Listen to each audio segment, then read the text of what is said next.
Satya Nadella made some comments recently that Microsoft is redefining what it means to be an Xbox fan and that it's about being able to enjoy Xbox on all your devices. This has caused some upset in the community, but let's talk about it right now.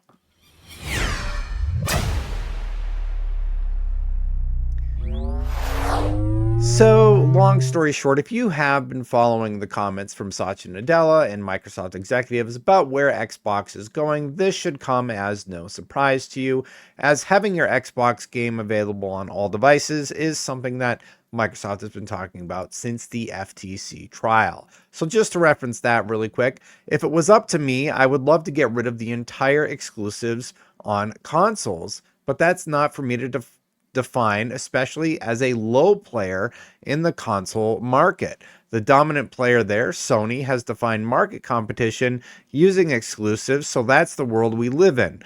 I have no love for that world. Now, that was during the FTC trial. I believe it was in 2023. It might have been even longer than that ago. But basically, Satya Nadella on the stand said he doesn't like content exclusives.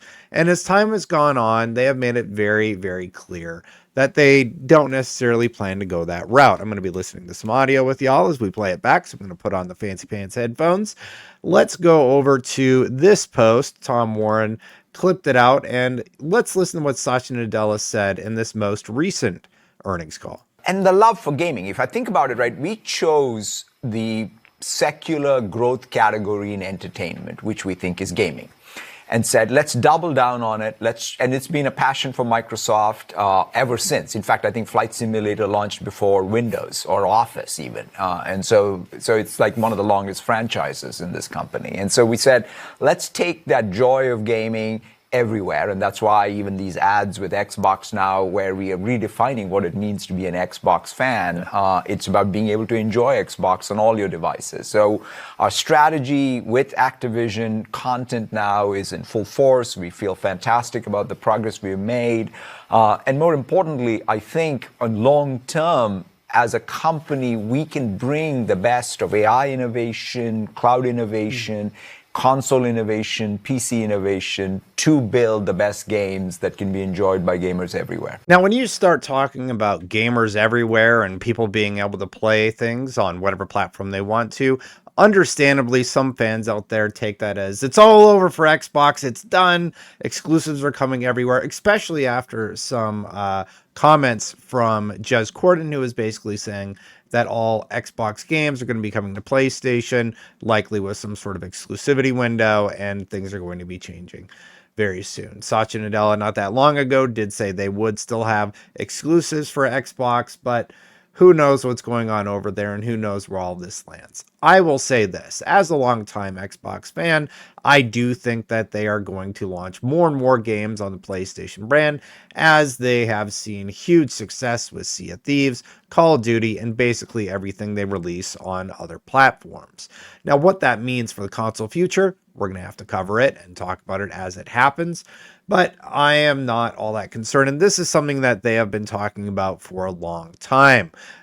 December 10th, this is actually the quote from the earnings call. In fact, I think Flight Simulator launched before Windows or Office even. And so it's like one of the longest franchises in this company. And so we said, let's take the joy of gaming everywhere. And that's why even these ads with Xbox Now, where we are redefining what it means to be an Xbox fan. It's about being able to enjoy Xbox on all your devices. A very similar quote to what he said in this statement. But it doesn't stop with Satya Nadella. If you remember back at Gamescom, Phil Spencer, during the Xbox Live broadcast, also had a few comments. Let's take a listen to what he said. And I think it's just going to be a strategy that works for us. And the last thing I'll probably say is I think as an industry right now, there's a lot of pressure on the industry. It's been growing for a long time, and now people are looking for ways to grow. And I think that us as fans, as players of games, we just have to anticipate there's going to be more change in how some of the traditional ways that games were built and distributed. That's going to change. That's going to change for all of us. But the end result has to be better games that more people can play. If we're not focused on that, I think we're focused on the wrong things. So for us as Xbox, health of Xbox, health of our platform, and our growing games, most important things. Now, the question I have is, what does that mean for their console plans? what does that mean when we've had Satya Nadella repeatedly saying that he wants to end Xbox exclusives, but he's blaming Sony during the FTC trial. That was back in June of 2023. We have Phil Spencer basically saying we need to focus on more people being able to play games everywhere. You do have to wonder, so where is Xbox going as a console business or as a game creator business? And I do think that they are going to be releasing their games on other devices. Now, the Xbox ecosystem alone basically includes everything, including televisions. They have the Amazon Fire Stick that you can access your games on. There are all sorts of ways that you can access games via a Microsoft product or a Microsoft integration or an Xbox integration with Samsung televisions. They do not care how you play those games. This has been their play forever. This has been what they've been talking about. This has been their vision for as long as I can remember covering this topic. So to see them come out and say it, I am a little surprised by the surprise from the community, but it is understandable. If you have been a long-time console supporter, I've seen a lot of people online saying, well, I'm not buying another console from Microsoft. I think the next console is basically going to be a PC. I've said that many times. We'll see what that ends up looking like at the end of the day, but I do think it'll be more open, and I do think you'll be able to access some interesting tool sets because of its openness. And I do also wonder what that means for the future of Xbox and the future of the content strategy within the Microsoft or Xbox gaming ecosystem. Do I think this spells doom for Xbox? No, absolutely not. They just had Call of Duty launch. It was a massive success for them. And clearly the strategy is working in terms of getting PlayStation players to play Xbox games and buy a ton of stuff in those games because it worked for Sea of Thieves. They're making a lot of money via PlayStation for Sea of Thieves. And with Call of Duty, they're making a lot of money with Call of Duty also. So the strategy is working. Time's going to tell.